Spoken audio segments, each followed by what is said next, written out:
Praise the Lord, ஹalleluya.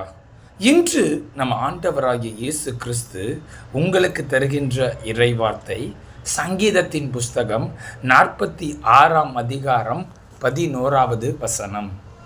சேனைகளின் கர்த்தர் நம்மோடு இருக்கிறார். ஆமென், ஹalleluya, பிரைஸ் த லார்ட். இந்த காணொலியை பார்த்து கொண்டிருக்கிற நீங்கள், பிரதர், எனக்கு உதவி செய்ய யாருமே இல்லை பிரதர், நான் ஒரு தனித்தவனாக இருக்கின்றேன், எனக்கு துணையாக யாருமே இல்லை என்று கவலையோடு இருக்கிறீர்களா சகோதரர்களே? இன்று ஆண்டவராகிய இயேசு கிறிஸ்து உங்களை பார்த்து சொல்கின்றார், மகனே மகளே, நீ கவலைப்படாதே, சேனைகளின் கர்த்தராகிய நான் உனக்கு துணையாக இருக்கிறேன் என்று சொல்கின்றார். நாம் இயேசு கிறிஸ்துவை பெற்றுக்கொண்டு அவரோடு உறவாடி மகிழ்வோம். ஆமென். இதை நாம் வேதத்தின் வழியாக பார்க்கும் பொழுது 2 நாளாகமம் 20ஆம் அதிகாரத்திலே யோசபாத் என்ற மன்னனுக்கு எதிராக மோவாப் புத்திரர், அம்மோன் புத்திரர், சேயீர் மலை தேசத்தார் என்று 3 ஜனக்கூட்டங்களும் அவனுக்கு விரோதமாக யுத்தம் செய்ய வருகிறார்கள். யோசபாத் இதை கண்ட பொழுது மிகவும் பயந்து கர்த்தரை நோக்கி உபவாச ஜெபத்தை ஏறெடுக்கின்றான். இஸ்ரவேல் ஜனங்கள் அனைவரும் சேர்ந்த ஜெபத்திலே கர்த்தரிடத்திலே மன்றாடுகின்றார்கள். அப்பொழுது கர்த்தருடைய ஆவி அங்கே இறங்கி அங்கே சொல்லப்பட்டுள்ளது, யோசபாத்தே, நீ கவலைப்படாதே, நீ அவர்களை கண்டு கலங்க வேண்டாம், இந்த யுத்தம் உங்களுடையதல்ல, கர்த்தருடையது என்று சொல்லி ஆண்டவராகிய இயேசு கிறிஸ்து அவர்களுக்கு ஒரு விடுதலையை கொடுக்கின்றார்.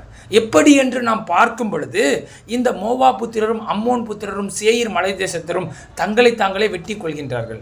அதாவது இந்த யோசபாத் முதலாவது யுத்தத்திற்கு புறப்படும் போது பாடகர்களை அனுப்புகின்றான்.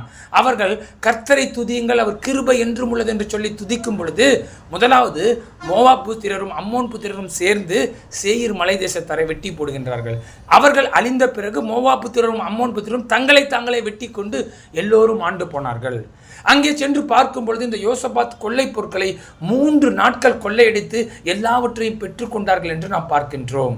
அதுபோல இந்த காணொலியை பார்த்து கொண்டிருக்கிற நீங்க, இந்த யோசபாத்தை போல 3 விதமான பிரச்சனைகள், வியாதியாக இருக்கலாம், குடும்ப பிரச்சனையாக இருக்கலாம், பொருளாதார நெருக்கடியாக இருக்கலாம், இந்த பிசாசு எதை கொண்டு வந்தாலும் நீங்கள் ஆண்டவராகிய இயேசு கிறிஸ்துவிடத்திலே இந்த யோசபாத்தை போல உபவாசித்து ஜெபிக்கும் பொழுது எல்லாவற்றிலும் இருந்து விடுதலை பெற்று மிகுதியான கொள்ளை பொருட்களை பெற்று மிகவும் உங்களை உயர்ந்தவனாக ஆண்டவராகிய இயேசு கிறிஸ்து மாற்றப் போகின்றார். சகோதர சகோதரிகளே, நாம் இயேசுவை நோக்கி ஜெபிப்போமா?